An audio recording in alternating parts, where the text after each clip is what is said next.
Hi everyone and welcome. So today we're going to continue our work on 7800 GX2 or 7800 GT Dual. Previously, in the previous attempt, I swapped the GPU. One is completely dead with regular one from JT, and I got artifacts on the screen, at least something. And frankly speaking, I can remove these tiny little heat sinks. So you can see it's 78 GTA2 from 527, and that's the original one, which is really close, 528. So today I'm gonna remove all of the memory, both GPUs. This one I consider as working because it's working. This one gonna be completely fried. We already removed all of the bulged capacitors, plenty of them, and I remove inductor choke and put 2 volts from other source. So simply what's going on, and there is another wire for 5 volts. So simply what's going on, there is something wrong with PWM controller over there, and it generates, instead of 2 volts, it generates like 5, maybe more, maybe less, I don't know. Inductor was heating up pretty quickly to 100 Celsius. So today, and this voltage rail goes to memory, since it's obviously memory, then memory controllers in both GPUs, and also goes to this MOSFET over there. We generate like 1.4 volts for some internal GPU stuff. So I'm gonna remove everything and start troubleshooting, put the inductor back, start troubleshooting, try to figure out what's exactly wrong with PWM controller. MOSFET looks fine, but yeah, we'll find out. Connect the oscilloscope and see. So it's RT9214. Interesting coincidence, there was another one right there, which also died, that was forming 5 volt rail, but it is completely, it even got a hole in it, it just burned. Not a hole, but it just was heating up pretty quickly.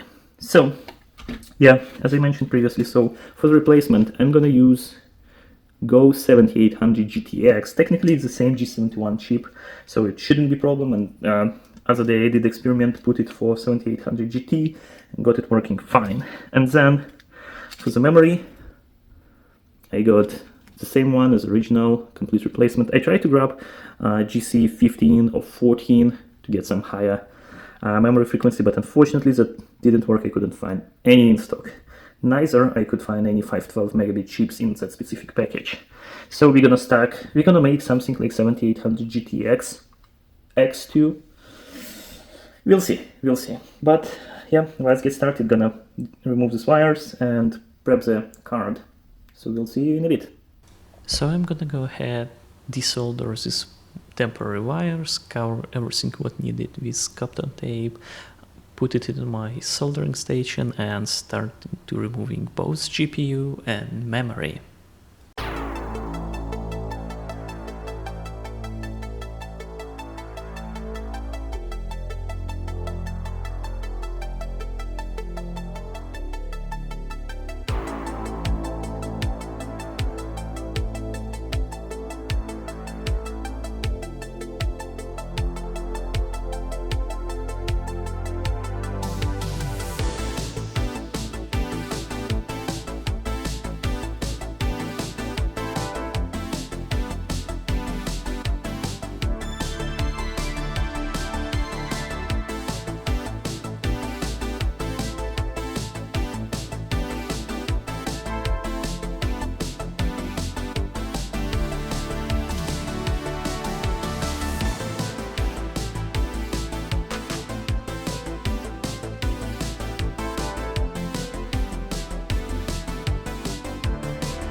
So I installed this card on my test bench right next to 7800 GT, which previously I modded with mobile GTX chip, to measure all of the voltages.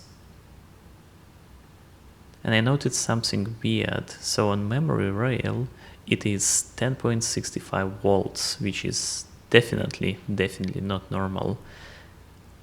And just in case, I check the 5-volt rail, which is 475, comes from Molex, so enabling signal is in place.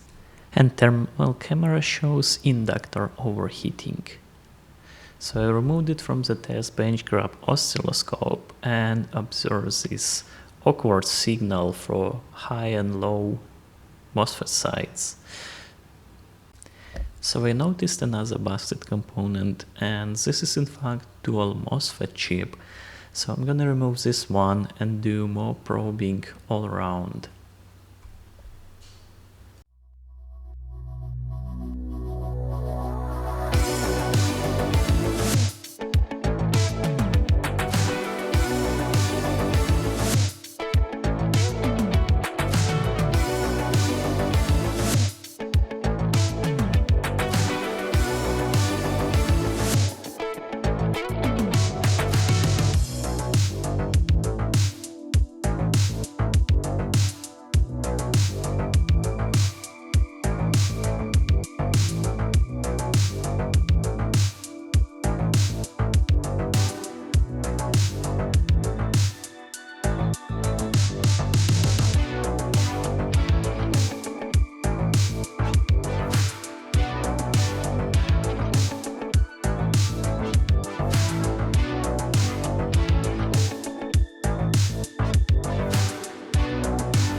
As a next step, I'm checking MOSFETs on the VRAM power rail, and looks like this one is shorted.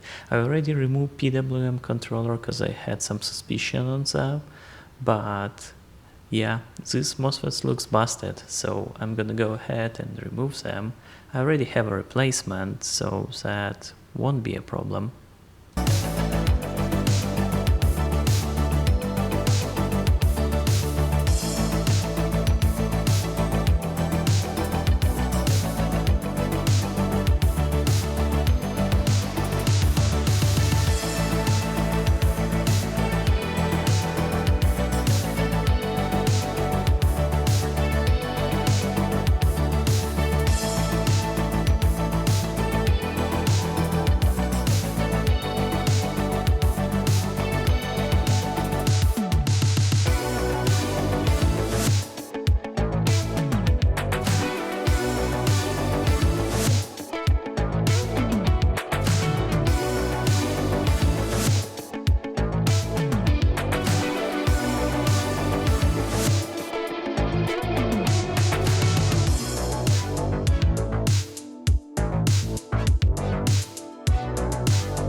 And indeed, one of them is completely fried. Another one has somewhat suspicious values, so I'm gonna go ahead and replace them.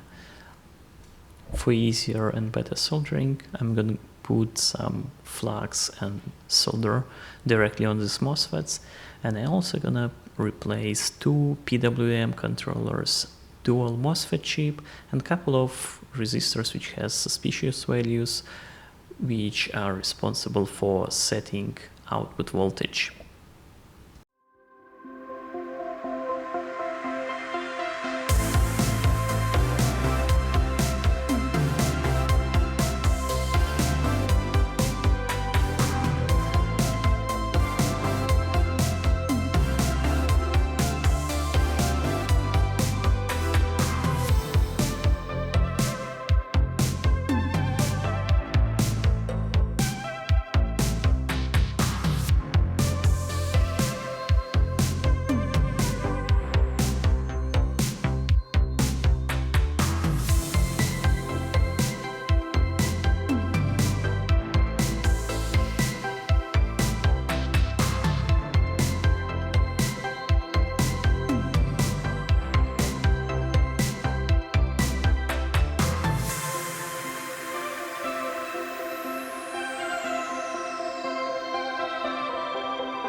So after replacing defective PWM controllers, MOSFETs and resistors, my power rails are finally looking good, oscillogram is fine as expected, and now it's time to install one GPU and 8 memory chips. I won't install 2 of them right away. I'm gonna go ahead and test one by one, because theoretically this card is not supposed to have real connectivity between this chip except SLI. So we'll find out.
So the card cooled down, I put some heatsink for a testing purpose, and it's time to power it on and see if it posts.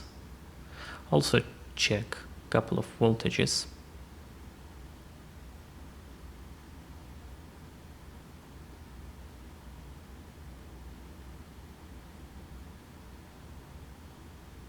So 3.3, slightly high, card posted, which is great. So looks like all the previous steps were right and we were going to the right direction. And since the first GPU posted, now it's time to install the second chip and see how it goes.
The moment of truth.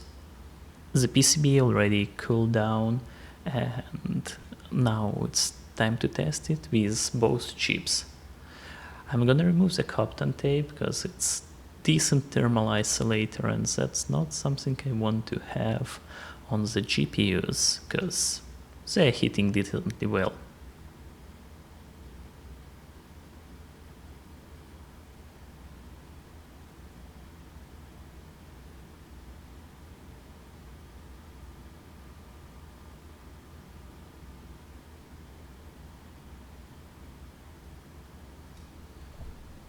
While it's posting, I also gonna go ahead and measure the voltages. All of them looks good, no anomalies. Unfortunately, I didn't realize that I was covering multimeter.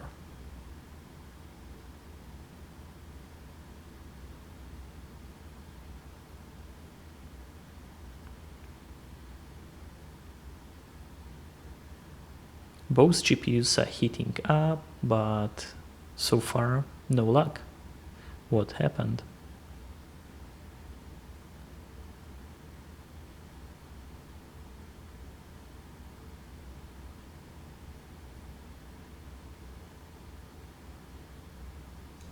Out of camera, I try even to swap DVI because I thought maybe it goes to a different chip.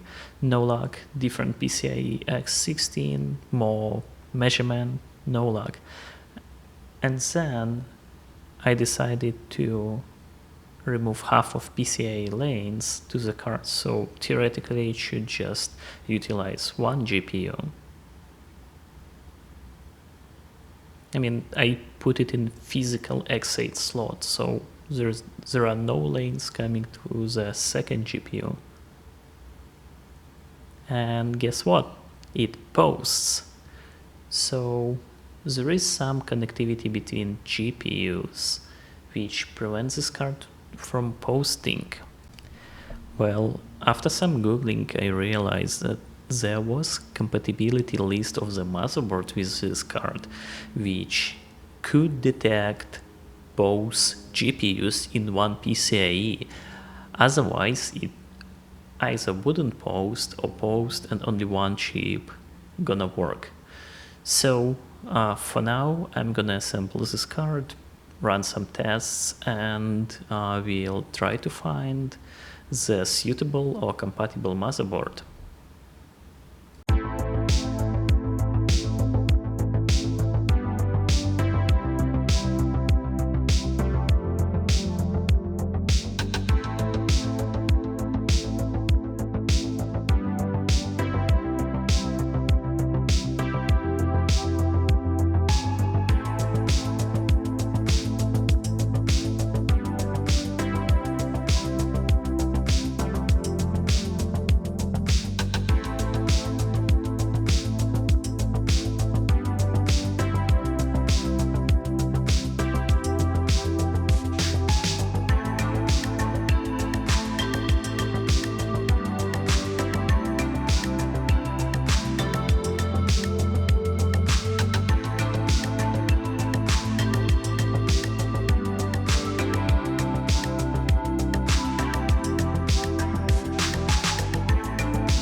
And yes, in X8 slot, card runs just fine, 3D Mark works, no artifacts, no overheating, so far so good. For now I just need to find the suitable motherboard and continue my testing.